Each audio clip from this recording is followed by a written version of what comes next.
அஸ்ஸலாமுஅலைக்கும். பஜ்ஜி போண்டா மாவு எப்படி செய்யலாம்னு பார்க்கலாமா? 1/2 கிலோ கடல மாவு கொட்டிக்கலாம். 100 கிராம் அரிசி மாவும் மைதா மாவும் சேர்த்துட்டு உப்பும் கொட்டிக்கோங்க. எங்கள் அம்மாவோட ஆல் பர்பஸ் மசாலா போட்டுக்கோங்க. 5 ஸ்பூனுக்கு சேர்த்துக்கோங்க. டேஸ்ட்டு சூப்பராக இருக்கும். ஸ்பூனு மல்லித்தூள் சேர்த்துக்கலாம். மல்லித்தூள் சேர்த்தாலும் நல்லாயிருக்கும்.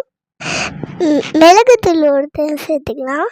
ஆப்பா சோடா ஒரு ஸ்பூன் சேர்த்துக்கோங்க. ரொம்ப சேர்த்துட்டிங்கன்னா ஆயில் குடிக்க காமிச்சிடும். லைட்டாக போட்டுக்கோங்க.